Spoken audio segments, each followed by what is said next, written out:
Bien sûr gratuite et ouverte à tous. Et elle va faire un tour de France complet jusqu'au 14 octobre, où elle terminera sa tournée. Elle sera présente dans les 12 régions de France, pour accueillir vraiment le plus grand nombre. Elle s'adresse vraiment au grand public et à tous les âges. Les 80 ans de la SNCF, ça a été l'occasion de faire une grande collecte et de dire au grand public, venez avec des éléments que vous allez pu trouver chez vos grands-parents sur la SNCF, et avec nos archivistes, eh ben, on va vous dire, on va vous raconter ce que c'est, et à partir de cette collecte-là, on pourra faire, nous, une grande exposition aussi sur tous ces objets anciens retrouvés. On fait ça dans un train exposition qui est lui-même un ancien train Mistral qui faisait Paris-Nice avant l'arrivée du TGV, donc entre 1950 et 1981.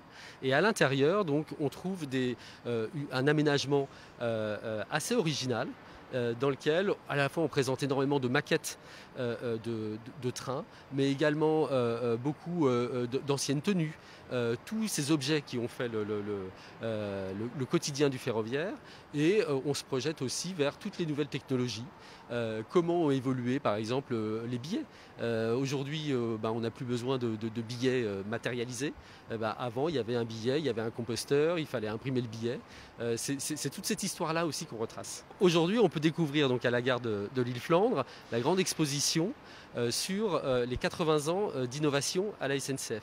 À travers ce train et cette exposition, on a voulu retracer quelles ont été toutes les innovations de la SNCF depuis sa création en 1938 jusqu'à aujourd'hui, mais également regarder demain quelles seront les grandes innovations en matière de train.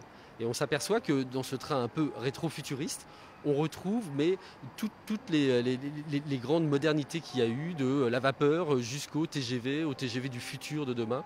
Comment seront les transports de demain?